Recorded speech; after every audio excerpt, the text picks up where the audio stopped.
Wisconsin Eye's 2014 election coverage is brought to you by the Wisconsin Hospital Association. For over 90 years, a valued voice for Wisconsin hospitals, supporting high-quality, high-value care in communities like yours.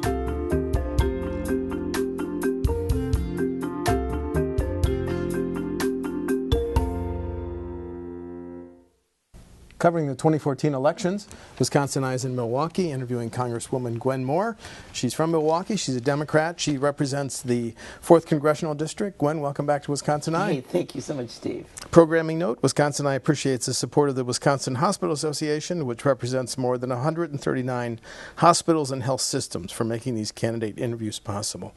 Congresswoman, you are seeking your 6th term, right? So you've been representing the 4th District for 10 years.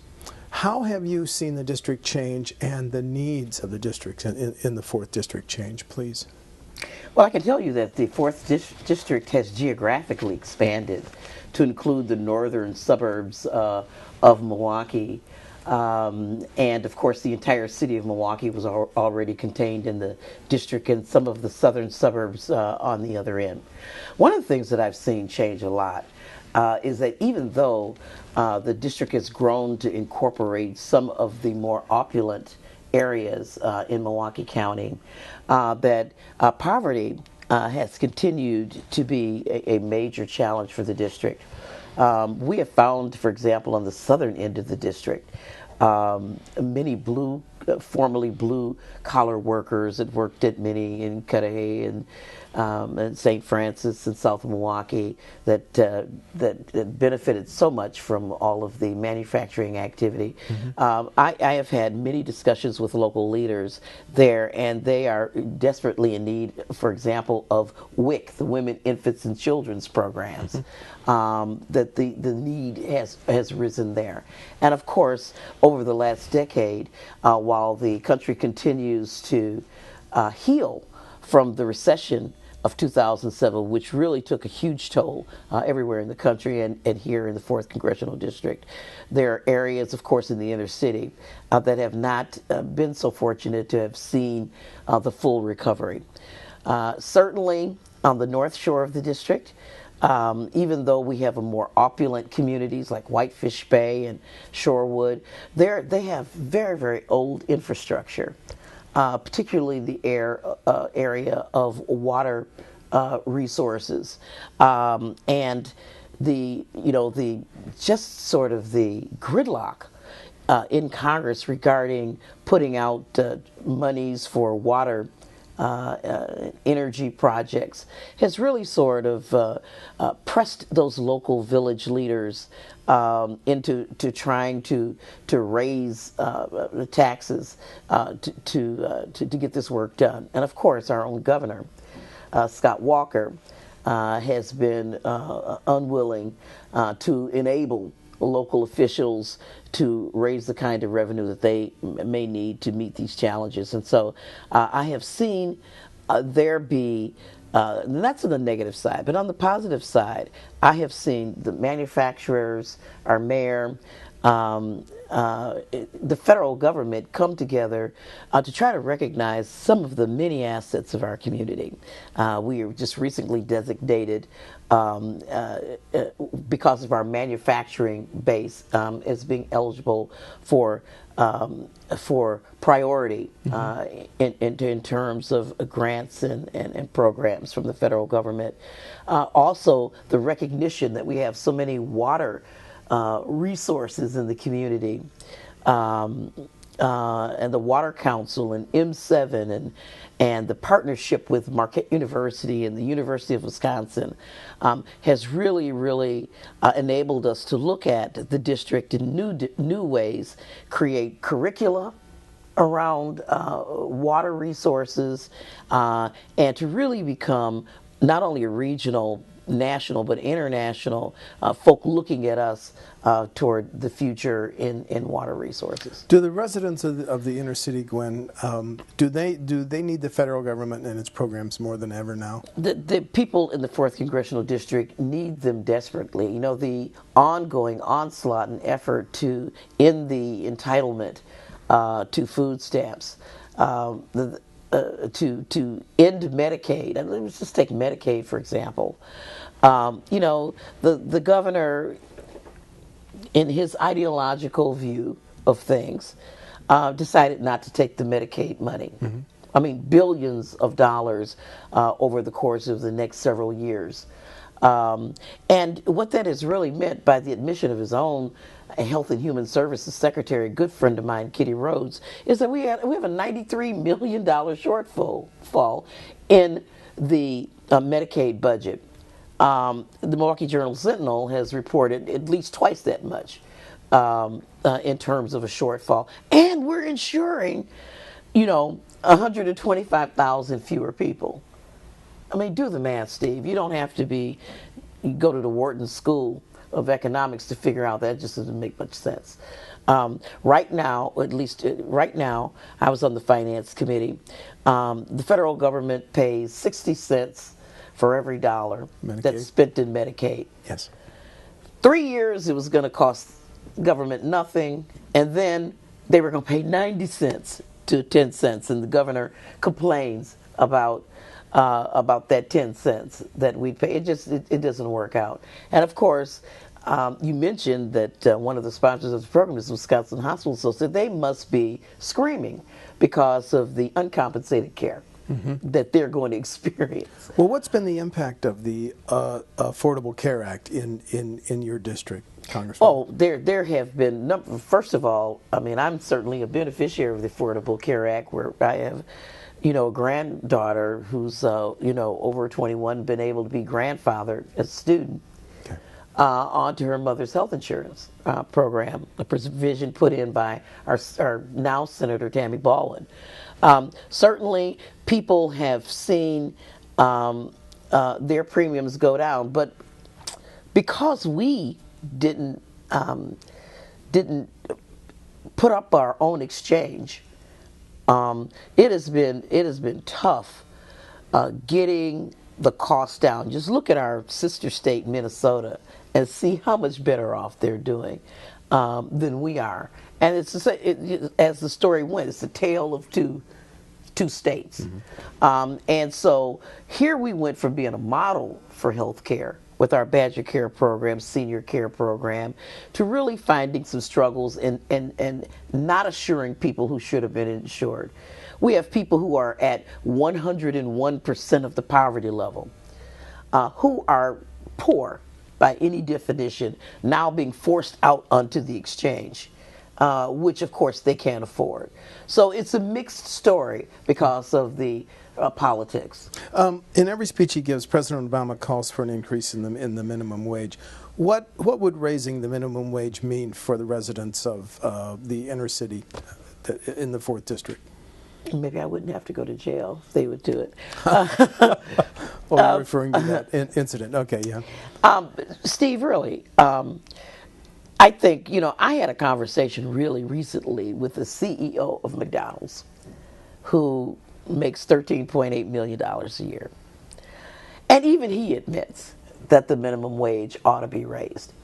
And he says that his franchisees are having fits because he has really come out and said that needs to happen. He says it needs to happen on a slow basis. He's saying that what the workers are calling for in the fast food industry, 15-15, is too much. I don't know if 15-15 is the magic number. It could be $14.99. It could be $15.01. Mm-hmm. But the reality is that since the 1970s, productivity and profits have continued to rise, while wages have remained flat. And workers have not been able to enjoy the profits of this country. Now, when you think about it, when we start talking about so-called job creators, as my Republican friends like to call it, it's the middle class that has created the jobs. It's our ability to spend. It's that sandwich that I just bought a few minutes ago that adds to the economy. 70% of our economy is based on consumption. So when people don't have money, they can't spend money. And I don't care if you're a multi-billionaire, if you're the Koch brothers, there are only so many pairs of jeans that you're going to buy. I mean, how many Rolex watches does David Koch need? The ability for our economy to thrive is based on the average Joe being able to go out there and buy a Barbie doll for his daughter at Christmas, or and a Tonka truck for his son, for the young couple to be able to get a mortgage, for some newly minted college grad to be able to go get a car note. That's what makes our economy work. And when people don't have money, they don't spend it. I can guarantee you that you look at the African American community, of which I'm a member, they consume at such high levels. So when you start seeing franchises like the Kentucky Fried Chicken going down, I mean that's a cue to me that African Americans don't have money, and so our economy is harmed by artificially suppressing wages. What should be the federal government's response, or Congress's response to violence like the tragic incident of Sierra Guyton, Congresswoman? It is so disempowering to be a member of Congress and to have to just sit by and watch Sierra Guyton. I went to the funeral home with my daughter, and she just burst into tears. She said, "I just can't believe I'm looking at a 10-year-old lying here from this senseless violence, and the pain that her mother and her siblings are going to." When you can't get your colleagues to move away from their concern, their fear, their rigidity around an interest group. There are many people who own guns. They own them responsibly. When I was in the state legislature, I voted for Second Amendment rights for people, but it's so clear to law enforcement and to anybody with any common sense that there are certain people who just don't need to have a gun. They don't need to have access to guns so easily. I'm thinking of, not only Sierra Guyton, but I'm thinking of domestic violence victims. I'm thinking of the young woman who was killed out in Brookville, who lived in Brown Deer. And her husband literally writing on arms lists, finding a gun on arms lists, desperate for a gun, will pay anything, will do anything, and to be able to access weaponry so accessibly without any background checks. I mean, certain things just make sense. And to not have a Sierra Guyton or Newtown, any of this move members of Congress is a social failure. You have been active in the issue of students and their and how often they can go to colleges and universities. Should the federal government draft a bill on the student loan problem, Congresswoman? Well, the student loan problem is an octopus. One of it is that there are I would say unscrupulous schools that have sprung up that really don't have the capacity that they actually recruit students who might not be eligible to receive the kind of training that they're offering. And quite frankly, these schools are interested, many of them, just getting that tuition and don't provide the support that might be necessary, that might enable some of the students to actually matriculate successfully through their programs. Right. And so I think the federal government is working on that. Now, there's some good for-profit schools, and I think that they ought to separate themselves from the ones that are not. I also think that the president has really put his finger on a problem, and that is that tuitions ought to reflect the actual value of those degrees and certificates, and that there ought to be that people ought to be employable once they receive those credentials or whatever they are. It ought not be just be some program where you go and there's a big ceremony and then no jobs at the end. One of my colleagues who's retiring this year, Mr. Petri, many years ago, really recognized the importance of taking a lot of the private banking profits out of student lending. We went to enabling private banks to provide student loans at such a great premium that many students were paying lots of interest and stuff. Let me say this, Steve, before we go to another segment. I think it's really important. We have got to change the law so that students can reduce their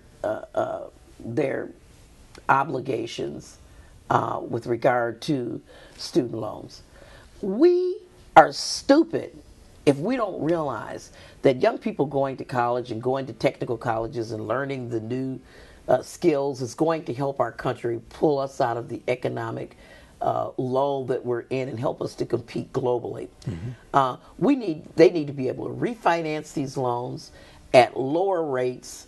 And the president has a program that says that no more than 10% of your income can move toward repaying these loans. We have got to. We cannot take our corn seed, our future scientists, inventors, and make it just fiscally imprudent for them to go to college or to technical schools. You voted against the $500 million to train the Syrian rebels. Why? Are you worried that there's a potential for American soldiers, their role to widen, and for us to indeed have boots on the ground in that area? Mission creep. Mission creep. Well, when there wasn't much debate about this, the Buck McKeon amendment. And if we're going to authorize a war, a wider war, we ought to have that actual debate. And so I was frustrated we didn't have that actual debate. And actually, many people who voted for it thought we ought to have the actual debate on the authorization to go to war. I'm not a military, Steve, I'm not a military expert. I'm not even on any of the committees, the Intelligence Committee or the Armed Services Committee.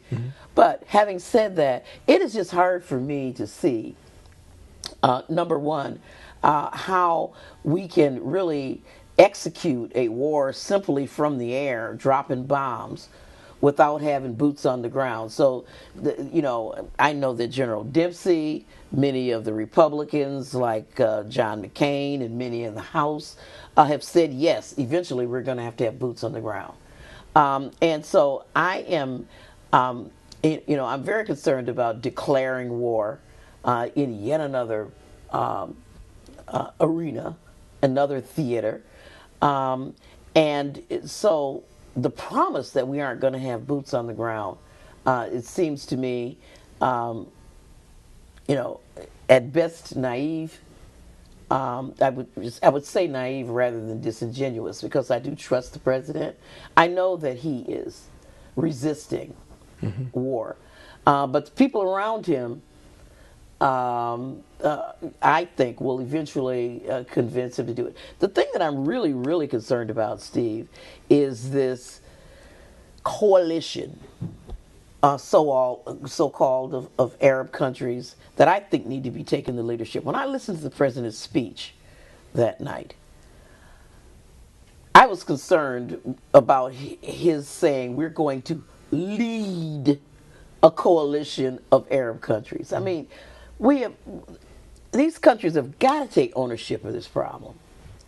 I don't think any American would have any problems protecting our homeland from ISIL.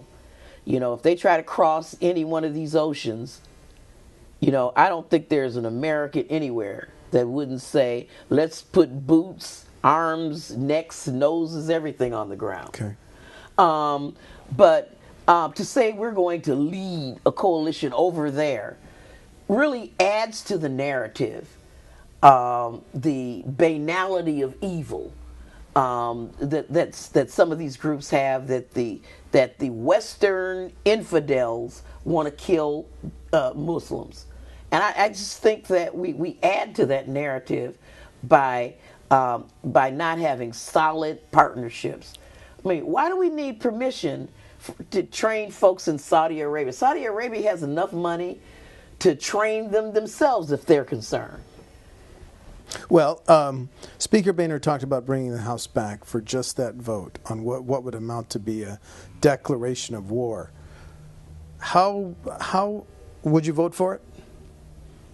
Do you think? I would want to hear the debate. I'm not eager to go to war. I can tell you that. I haven't gotten any calls from any of my constituents so far saying, Gwen, we just want to have another war.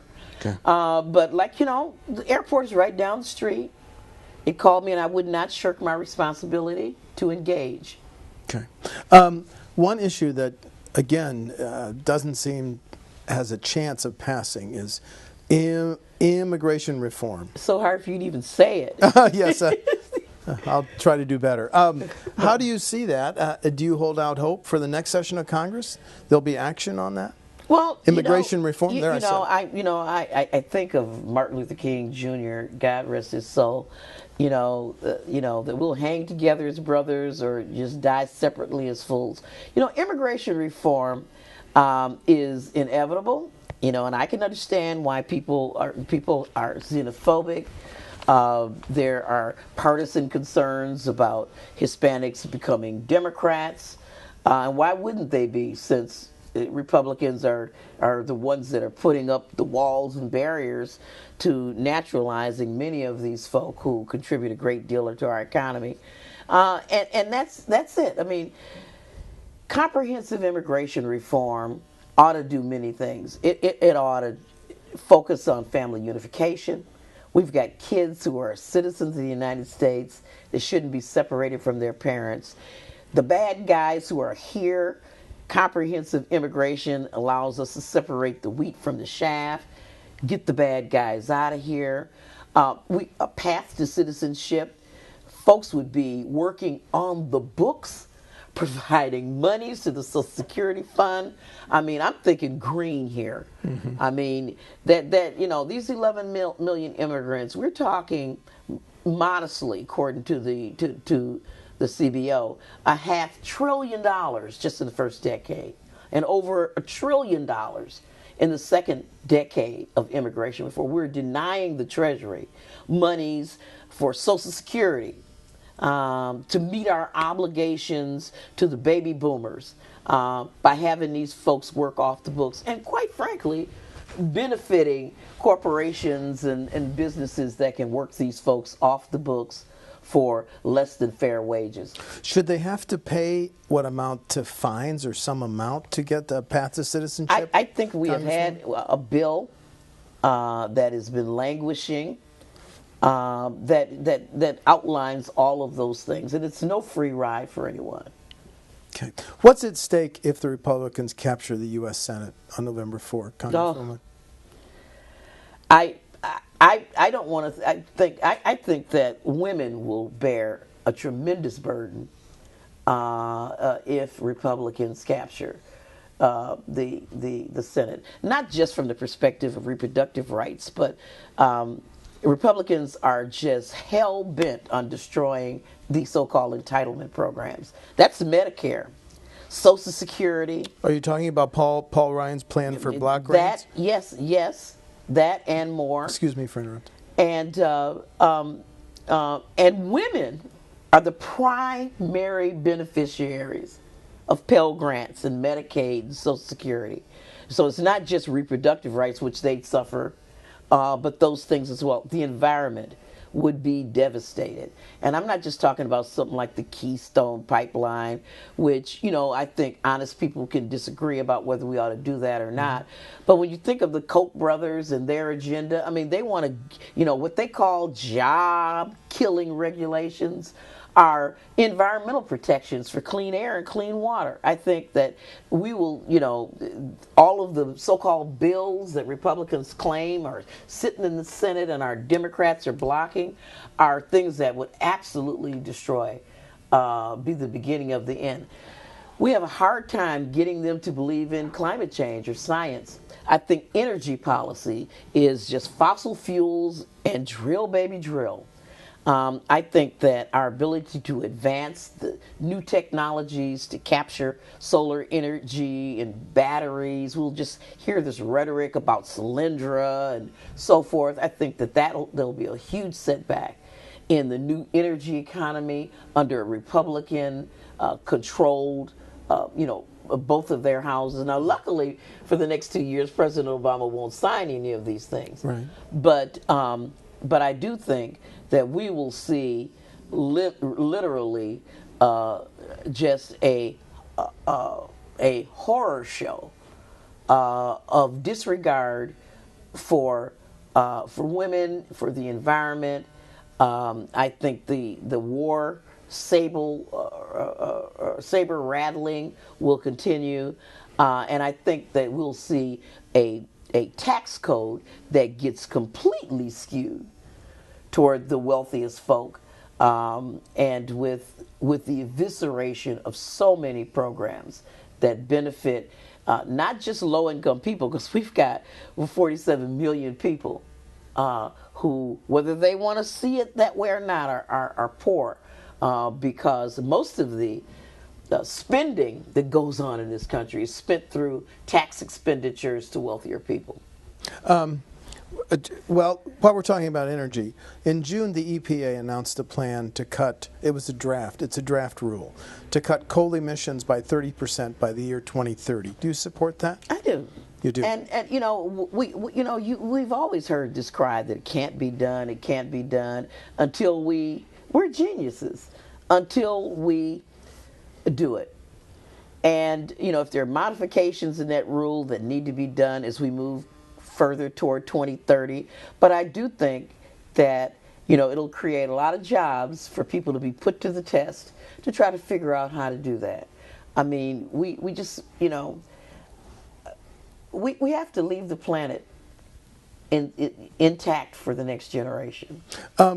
Transportation is critical, especially to inner city residents, and yet a pension smoothing plan passed to fund highways and mass transit systems, and that's only a 6-month solution, 6 or 9 months. Well, that's to get through the election so that people don't really know. What's a real answer to paying for highways and some of the bus systems that your 4th District residents rely on to get to health care and jobs? For decades, the transportation system was a balanced one, where you had a marriage, same as in the Ag Bill. You had a marriage of mass transit and highway building, and you really couldn't put a transportation bill together unless you got some agreement on both sides about that.